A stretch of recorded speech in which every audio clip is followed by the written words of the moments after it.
Bismillahirrahmanirrahim. Assalamualaikum warahmatullahi wabarakatuh.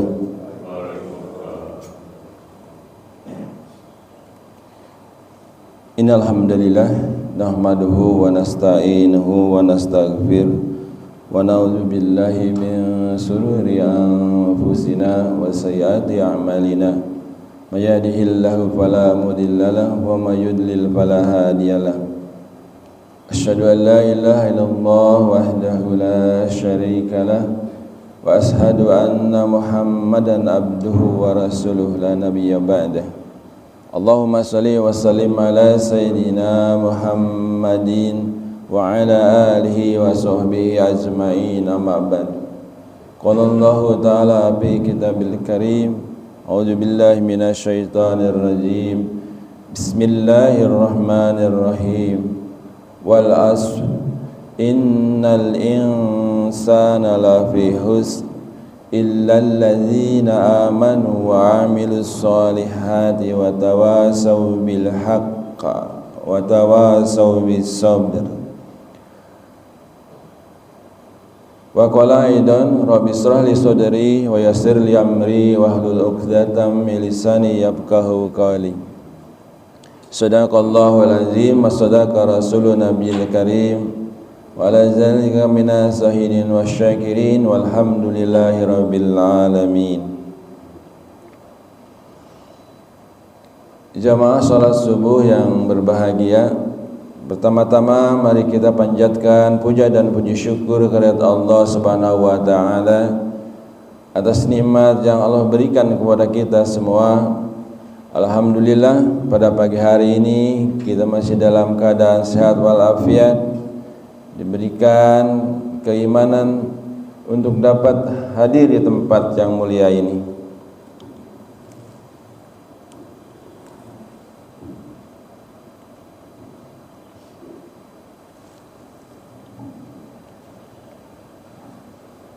Sehingga kita dapat melaksanakan salah satu kewajiban kita, yaitu melaksanakan salat subuh, dan kita laksanakan secara berjamaah.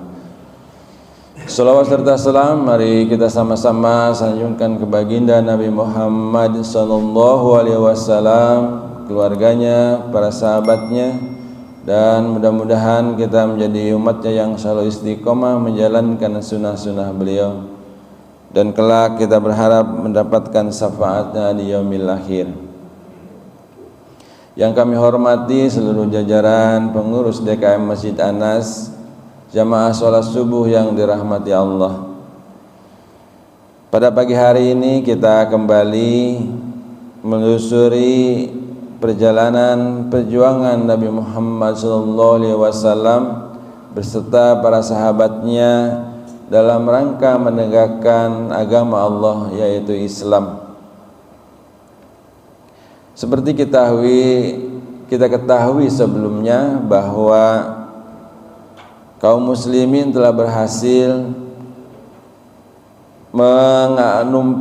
menumpas para perusuh yang selalu menghasut kaum musyrikin dan bahkan bekerja sama untuk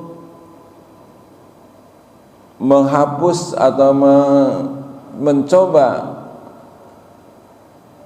menghilangkan atau menahan perjuangan kaum muslimin, menahan atau menghambat, bahkan mencoba jangan sampai terus berlanjut pengembangan atau perjuangan kaum muslimin. Yang dalam hal ini Rasulullah SAW untuk menyampaikan agama Allah yang diridhoi.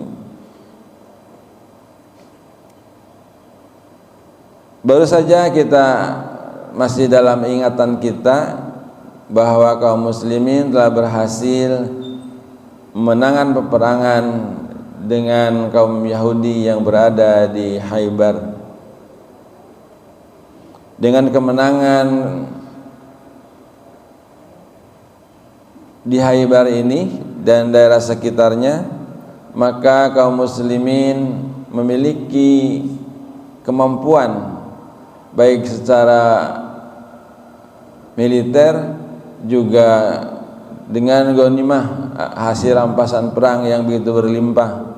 Maka kaum muslimin khususnya muhajirin yang tadinya tidak memiliki harta sekarang memiliki harta yang banyak, dan bahkan pinjaman harta yang diberikan atau sementara dipinjamkan oleh kaum Ansor, maka kaum muhajirin dapat mengembalikannya kembali.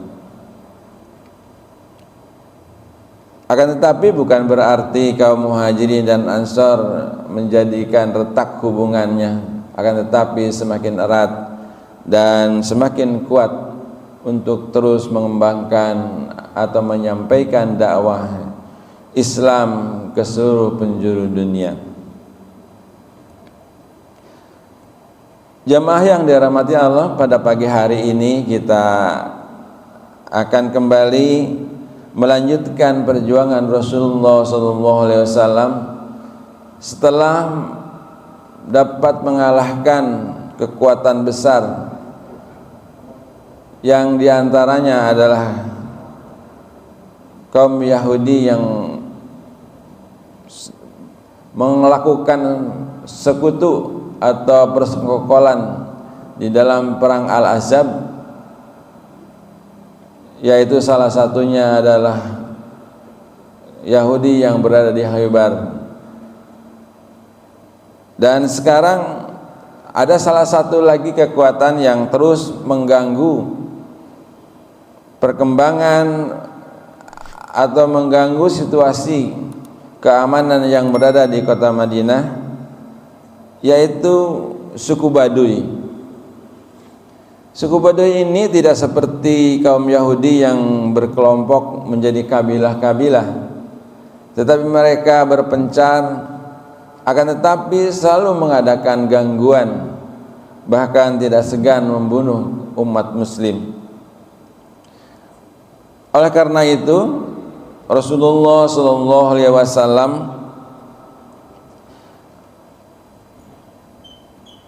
setelah selesai dari perang Khaybar ini langsung berkonsentrasi untuk bagaimana caranya agar orang-orang Baduy ini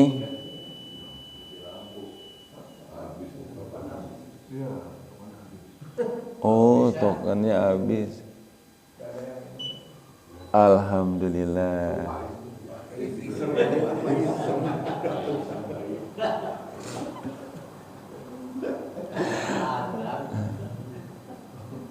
Maaf ya, ini ada gangguan,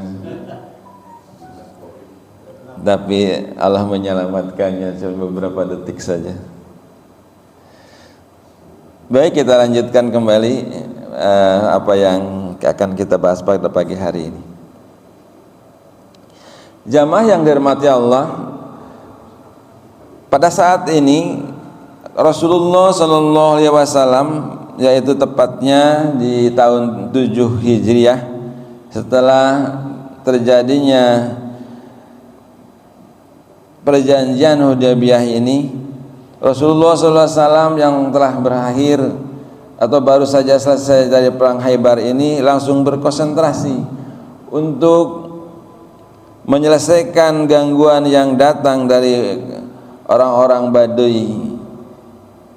Mereka sangat bengis, akan tetapi mereka tidak berkelompok, tidak menjadi satu tempat, sehingga menjadi suatu persoalan baru bagaimana cara menyelesaikan perselisihan di antara kaum muslimin dan orang-orang Baduy ini. Maka Rasulullah SAW menyusun kekuatan hampir 400 sampai 700 para sahabat untuk melakukan ekspedisi ke wilayah-wilayah yang banyak terjadi kerusuhan atau gangguan yang dilakukan oleh orang-orang Baduy ini. terutama di daerah jalur-jalur perdagangan antara Syam dan lain-lainnya.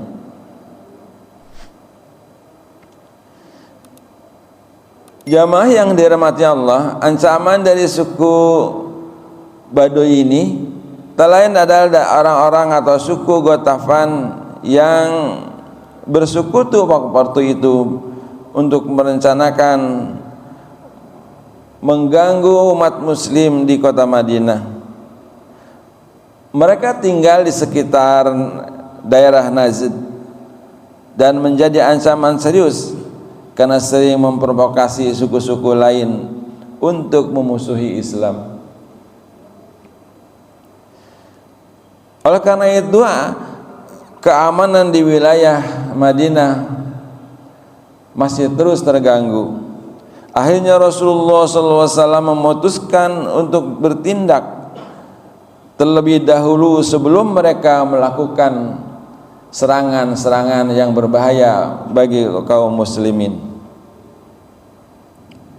Lalu bagaimana strategi Rasulullah SAW bersama kaum muslimin dalam menghadapi orang-orang Baduy ini?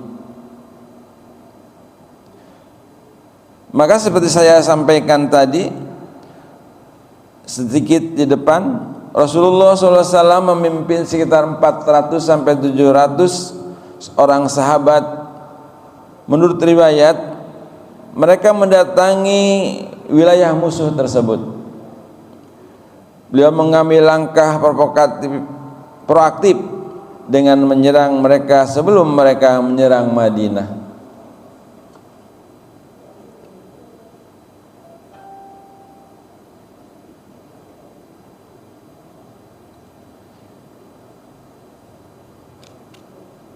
Untuk memastikan kekuatan dan ketahanan, atau karena berkumpulnya orang-orang Baduy yang berkonsentrasi untuk menyerang penjuru-penjuru Madinah, Rasulullah SAW melakukan suatu serangan untuk memberi pelajaran, yang perang itu dinamakan dengan perang Zat Ar-Riqa. Kenapa disebut dengan perang Az-Zariqa? Az-Zariqa adalah pembalut. Jadi kisahnya, ketika itu Rasulullah SAW bersama 6 sahabat berjalan dengan membawa satu unta. Akhirnya mereka secara bergantian menunggangi unta tersebut. Karena perjalanan jauh antara Madinah dan An-Najd ini, hampir-hampir kaki mereka pada terkelupas, bahkan kuku-kuku mereka banyak yang terkelupas. Oleh karena itu, kaki mereka dibalut oleh kain. Dengan segala susah payah mereka berjalan menuju Najd untuk berperang. Maka terkenallah perang itu dengan perang Az-Zariqat.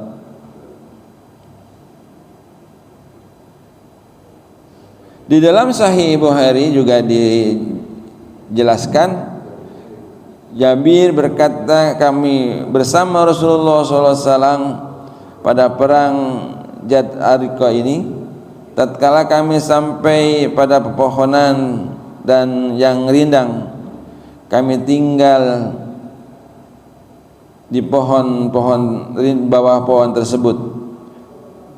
Maka Rasulullah SAW pun ikut berteduh di bawah pohon tersebut, sedangkan para sahabat berpencar mencari pohon-pohon untuk bernaung di bawahnya. Kemudian Rasulullah SAW pada saat beristirahat tersebut beliau tertidur, dan pada sebelum tidur beliau menggantungkan pedangnya pada sebuah pohon. Jabir berkata, tiba-tiba datang seorang kaum Badui tersebut, dan kaum musyrikin itu langsung menghunus pedangnya kepada Rasulullah SAW. Kemudian dia bertanya kepada Rasulullah, apakah kamu tidak takut kepadaku? Jawab Rasulullah, tidak. Siapa yang dapat menolongmu dari diriku, katanya. Lalu Rasulullah menjawab, Allah.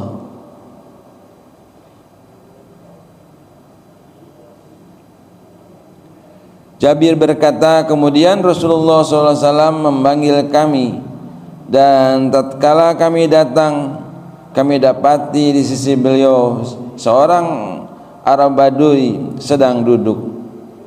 Rasulullah SAW berkata, ketika aku sedang tidur, orang ini menghunus pedangnya sambil berkata, siapa yang dapat menghindarkanmu dariku? Aku jawab, Allah. Yang duduk inilah orangnya. Kemudian Rasulullah SAW tidak mencelanya. Jamaah yang dirahmati Allah, begitulah Allah menunjukkan bahwa Rasulullah SAW adalah memang Rasulullah dan tidak takut kepada siapapun, dan hanya Allah lah penolongnya. Ketika orang Badui ini menghunus pedang yang adalah juga pedang Rasulullah, maka ketika mengatakan yang menolong adalah Allah, maka pedang yang dipegang oleh orang Badui ini jatuh seketika. Oleh karena itu pula orang Badui ini menjadi ketakutan dan tidak berbuat apa-apa. Akan tetapi Rasulullah SAW tidak menghajarnya atau menghabisinya, tapi membiarkan saja. Dan ini adalah sebagai bukti bahwa Rasulullah SAW bersama kaum muslimin adalah bukan pembunuh, bukan pula haus terhadap peperangan, tetapi sesungguhnya Rasulullah SAW ingin menyampaikan kebenaran, mengajak untuk kepada perdamaian, tidak terhadap permusuhan. Jemaah yang dirahmati Allah, dengan kejadian ini maka orang Badui tadi akhirnya kembali ke kelompoknya, kepada teman-temannya, dan menyampaikan bahwa aku baru saja bertemu dengan Rasulullah, dengan orang yang sangat baik.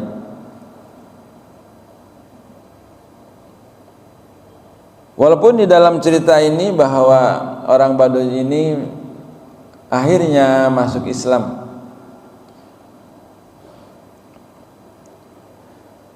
Jamaah yang dirahmati Allah, di dalam perang Ar-Riqa ini akhirnya tidak terjadi banyak pertumpahan darah, karena tadi itu dengan strategi memberikan kekuatan atau mempromosikanlah kalau sekarang ya, jadi bahwa seperti tadi Rasulullah SAW dengan mengatakan Allah saja, maka kekuatan orang Badui ini menjadi hilang. Padahal kita ketahui bahwa disampaikan di muka bahwa orang-orang Badui ini yang orang-orang yang bengis, kejam dan seram, yang selalu ditakuti perilaku-perilakunya oleh kaum muslimin dan lawan-lawannya.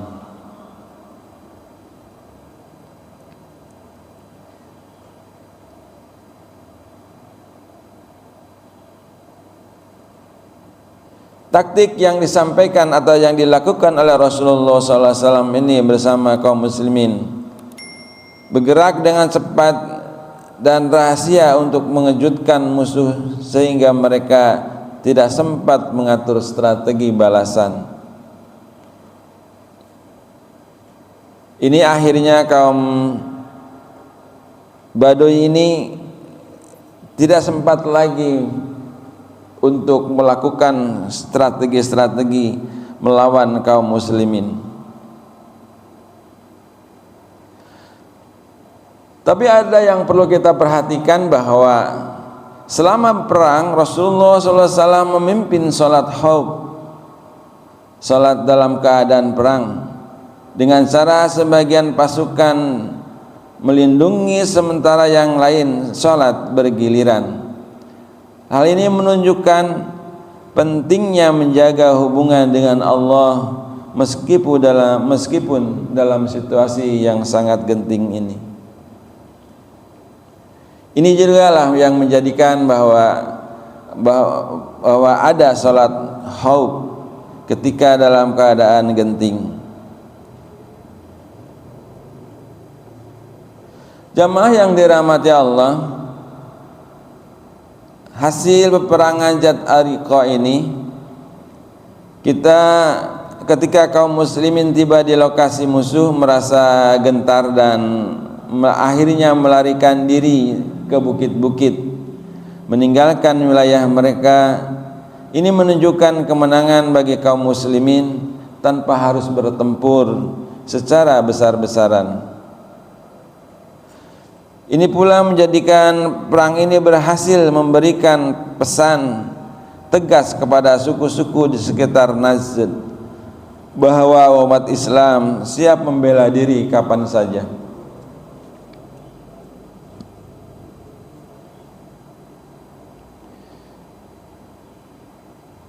Jamaah yang dirahmati Allah, dari cerita singkat ini ada beberapa hikmah yang mungkin dapat kita ambil, yaitu Rasulullah SAW mengajarkan pentingnya sikap proaktif dalam menghadapi ancaman, tidak hanya menunggu serangan datang, akan tetapi siap atau datang lebih dahulu.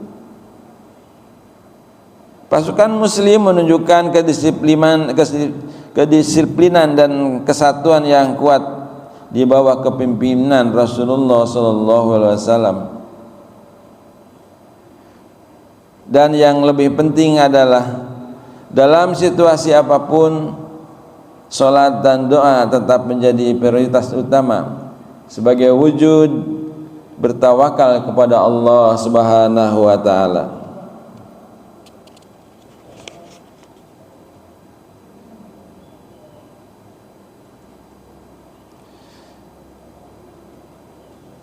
Jamaah yang dirahmati Allah, setelah itu kaum muslimin melakukan diplomasi dan strategi ke wilayah-wilayah yang berada di sekitar Madinah, seperti tadi Najd dan sekitarnya.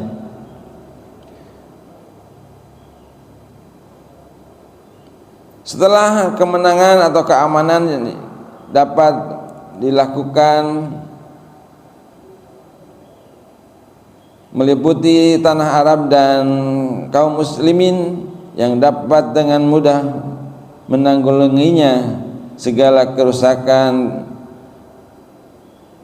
yang terjadi di beberapa daerah. Bahkan setelah perang ini dilakukanlah persiapan-persiapan untuk menaklukkan negeri-negeri dan kerajaan-kerajaan besar, karena keadaan dalam negeri di kota Madinah berkembang dengan baik Islamnya, dan kaum muslimin terus dapat dengan bebas untuk mengembangkan dakwahnya. Setelah kepulangan dari peperangan ini, Rasulullah SAW tinggal di Madinah hingga bulan Syawal tahun 7 Hijriah. Selama itu beliau mengirim beberapa batalion militer dengan pasukan-pasukannya, di antaranya adalah sebagai berikut. Pertama adalah batalion Ghalib bin Abdullah al-Laisi datang ke Bani Mulawah di daerah Qadaid pada bulan Safar atau Rabiul Awal tahun 7 Hijriah. Bani Mulawah ini telah membunuh sahabat-sahabat Basir bin Suwaib, maka dikirimlah pasukan ini untuk menuntut balas. Mereka melancarkan serangan pada malam hari dan membunuh siapa saja yang ditemukan, dan mereka menggiring hewan ternak. Mereka dihalau oleh pasukan musuh yang besar, sampai tatkala musuh mendekati kaum muslimin, turunlah hujan yang sangat deras dan mendatangkan banjir yang besar. Hal ini akhirnya menghalangi kelompok kaum muslimin, dan akhirnya kaum muslimin berhasil dalam sisa penarikan mundur dari pasukannya.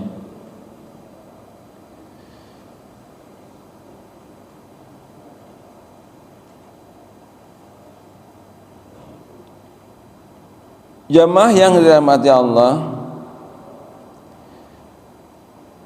di dalam Al-Quran, meskipun perang Zat Ariqah ini tidak disebut langsung, berdasarkan beberapa ulama menghubungkan perang ini dengan ayat-ayat tersebut.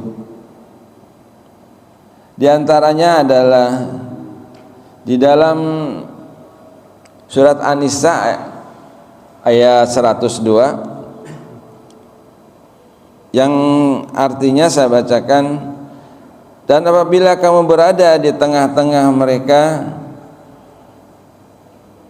maksudnya sahabat-sahabat beliau, lalu kamu hendak mendirikan salat bersama mereka, maka hendaklah segolongan dari mereka berdiri salat bersamamu dan menyandang senjata. Kemudian apabila mereka yang salat bersamamu sujud telah menyempurnakan 1 rakaat, maka hendaklah mereka pindah dari belakangmu untuk menghadapi musuh, dan hendaklah datang golongan yang lain yang belum salat, lalu mereka salat denganmu, dan hendaklah mereka bersiap siaga dan menyandang senjata mereka. Ayat ini dianggap relevan dengan situasi perang Zat Ariqah, karena Rasulullah SAW memimpin pasukan untuk tetap menjaga salat meskipun dalam keadaan perang. Di dalam hadis Bukhari Muslim dijelaskan bahwa salat khauf ini, Jabir bin Abdullah radhiyallahu anhu disebutkan bahwa ia ikut serta dalam perang Zat Ariqah dan menceritakan bagaimana salat khauf dilakukan. Hadis riwayat Muslim 839. Bahkan hadis tersebut Jabir juga menjelaskan bahwa perang ini dinamai Zat Ariqah karena kaum muslimin mengalami kondisi sulit sehingga mereka merobek kain untuk menjadikan alas kaki atau pelindung kaki mereka. Itu yang mungkin yang saya tadi sampaikan di awal, bahwa karena dengan segala keterbatasannya mereka tidak membawa kendaraan, bahkan unta pun hanya satu yang dibawa berenam tadi, maka kakinya banyak yang luka dan bahkan kukunya terkelupas, dan akhirnya mereka membalut dengan kain. Itulah yang disebut jat ariko, yaitu membalut kaki dengan kain.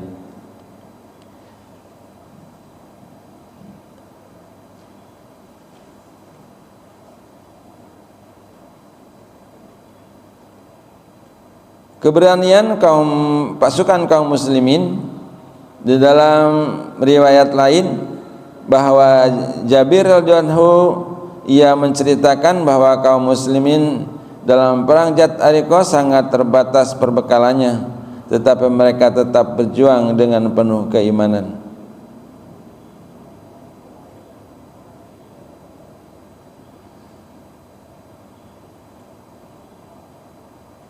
Di dalam Musnad Ahmad dan Sunan Abu Dawud diceritakan pula bahwa Rasulullah SAW dan para sahabatnya menghadapi musuh dengan penuh keimanan dan menjaga ketergantungan kepada Allah Subhanahu wa taala. Konteks ayat ini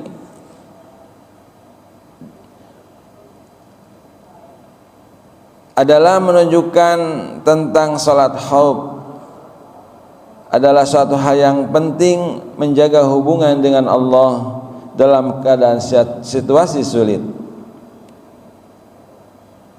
Terkait dengan perang At-Jariqah ini menggambarkan kondisi sahabat yang sabar, tawakal dan terus bersatu di bawah kepemimpinan Rasulullah SAW.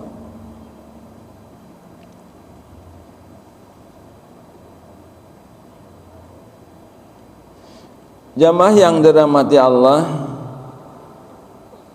dari cerita perang Jat Ariqah ini mungkin kita bisa mengambil hikmah juga dari hal yang lain, bahwa pandangan ulama yang menyatakan bahwa seorang mukmin harus menempuh 3 jalan dalam mencapai kesempurnaan iman adalah prinsip yang mencakup berbagai aspek agama Islam, di mana ketiga jalan ini biasanya terdiri dari 3 hal, yaitu fikih, tarekat, dan hakikat. Perang tadi sebenarnya menggambarkan hal ini, di mana fikih adalah syariat atau jalan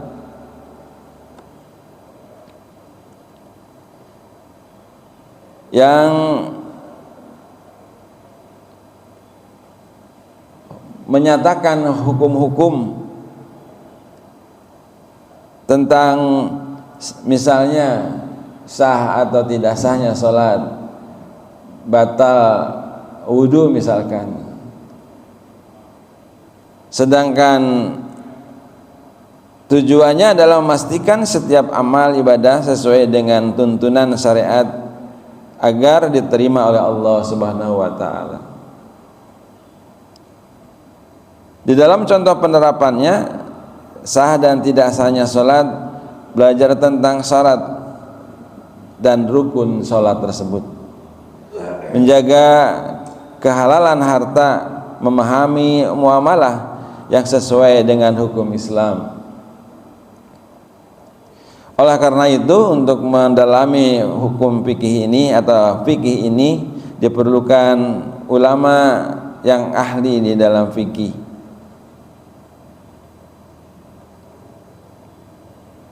Dan juga dapat menjelaskan Al-Quran dan hadis secara baik.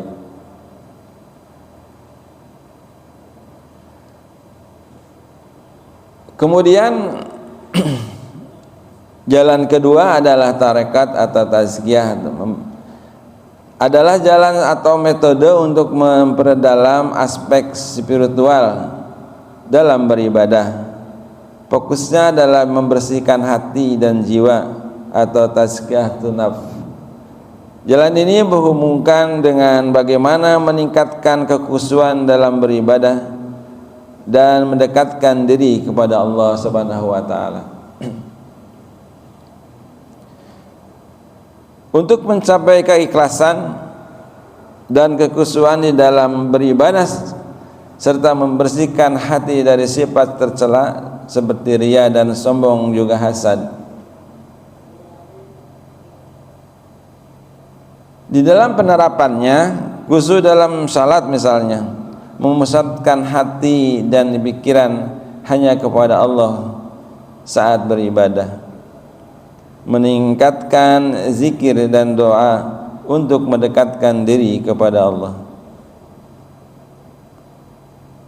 Untuk dapat menuntun kita bisa sampai kepada hal yang tadi ini, yaitu bisa membersihkan diri dengan baik, maka kita diperlukan juga ulama yang membimbing kita atau guru kita, yaitu mursyid yang mungkin kita pernah mendengar.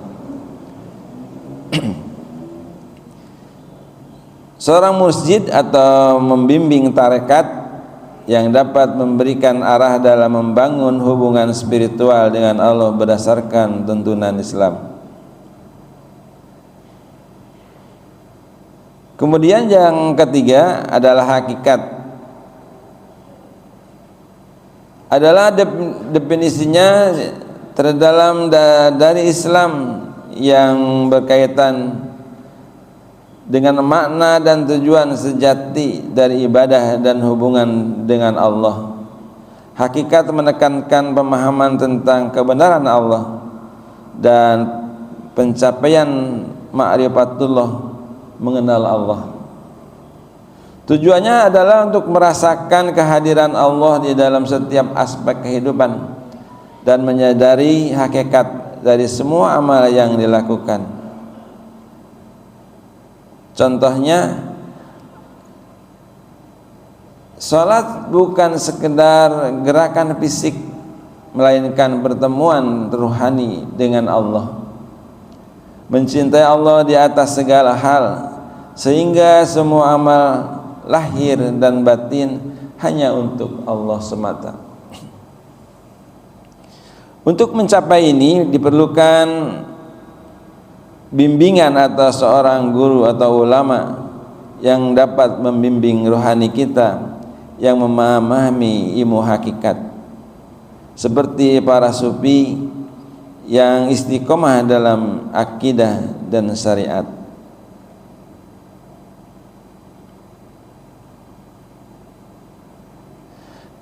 Tiga hal ini menjadikan suatu hal yang penting yang saling melengkapi dan tidak bisa dipisahkan di dalam kehidupan kita sehari-hari.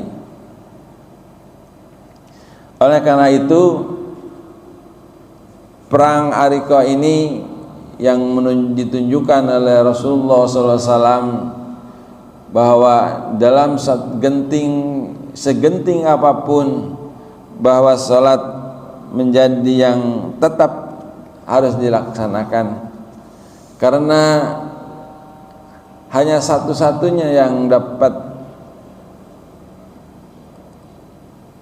langsung bisa berhubungan dengan Allah Subhanahu wa taala, memohon kepada Allah Subhanahu wa taala, itu hanya dengan salat.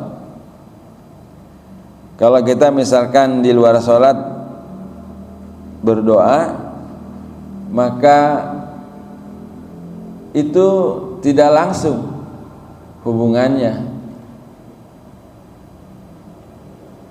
Kita masih berharap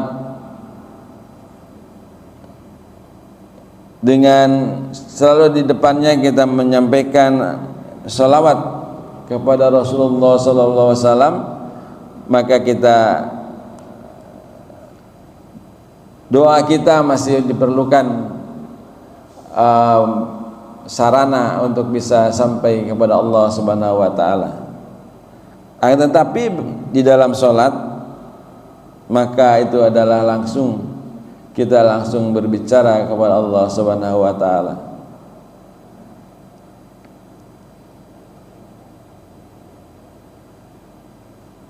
Salat adalah satu hal yang ibadah yang sangat berbeda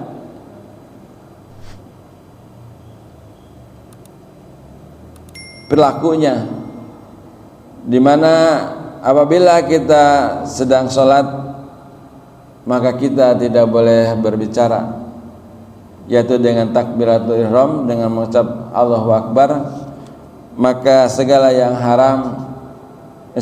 halal menjadi haram. Apabila ada orang yang lewat di depan kita sedang sholat, maka tidak boleh ada yang lewat. Kenapa bisa begitu? Karena sholat sedang menghadap kepada Allah Subhanahu wa taala. Jamaah yang dirahmati Allah, oleh karena itu mungkin di dalam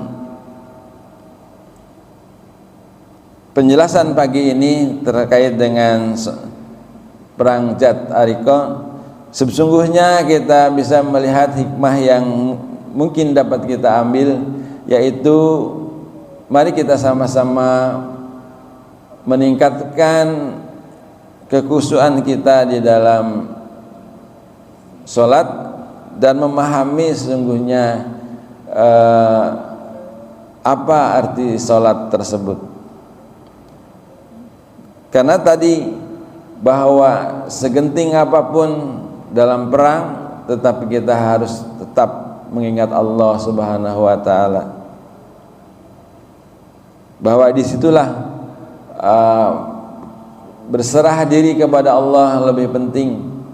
Kemenangan menjadi bukan yang penting, tapi perlindungan dari Allah Subhanahu wa taala ada satu hal yang penting, yang sangat penting dan utama. Tetapi untuk mencapai hal itu, maka diperlukan 3 hal yang tadi, bahwa aturan-aturan itu adalah ada di dalam fikih yang kita harus sama-sama kita ketahui. Juga kedalaman keikhlasan dan kekhusyuan itu juga menjadi penting dan perlu kita pelajari juga. Dan hakikatnya bahwa dalam kehidupan ini harus kita memahami bahwa setiap gerak dan perilaku selalu dalam pengawasan dan aturan dari Allah Subhanahu wa taala. Yang sering kita dengar bahwa itu adalah yang disebut, seandainya kita tidak melihat Allah tetapi yakin bahwa Allah melihat kita, itu yang disebut ihsan. Berarti kita menyadari betul setiap langkah perbuatan kita selalu diawasi Allah Subhanahu wa taala. Akhirnya berharap kita bisa meningkatkan kesadaran bahwa kita selalu dekat dengan Allah Subhanahu wa taala. Jamaah yang dirahmati Allah, mungkin pada pagi hari ini itu saja yang dapat kami sampaikan. Mungkin ada yang ingin ditambahkan dari para jamaah, kami persilahkan.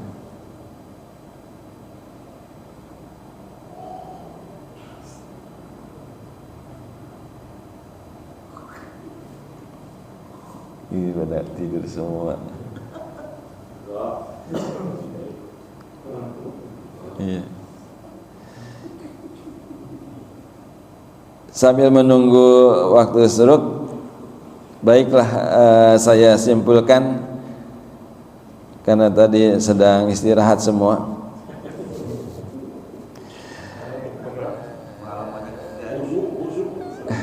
Jamaah yang dirahmati Allah, dengan menempuh 3 jalan tadi yang Rasulullah telah tunjukkan di dalam salat, dalam perang Azad Ariqa ini, bahwa seorang muslim atau mukmin akan mencapai tingkat iman yang sempurna itu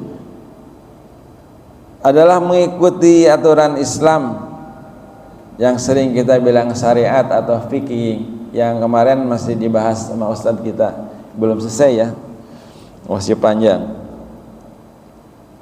Kemudian perjalanan lain bahwa memperbaiki keyakinan kita terhadap Allah Subhanahu wa taala, yaitu iman yang digambarkan di dalam pelajaran yaitu tarekat. Dan yang terakhir adalah merasakan kehadiran Allah dalam setiap ibadah. Itu adalah hakikat hidup. Yang sering orang menyampaikan adalah ihsan. Ihsan. Jadi kita selalu diawasi, merasa diawasi oleh Allah Subhanahu wa taala. Ihsan itu mungkin dapat kita jelaskan sedikit, bahwa engkau beribadah kepada Allah seolah-olah engkau melihatnya, dan jika engkau tidak dapat melihatnya, maka yakinlah bahwa Allah melihatmu. Itu hadis Bukhari dan Muslim. Jadi untuk mencapai keinginan atau ingin mencapai kesempurnaan iman, harus belajar dan mengamalkan ketiga aspek tersebut. Tentunya hal ini diperlukan bimbingan dari guru-guru kita yang memahami hal ini. Kita tidak bisa mempelajarinya secara sendiri-sendiri atau lewat Google misalkan gitu. Saat ini kan lewat ChatGPT dan lain sebagainya.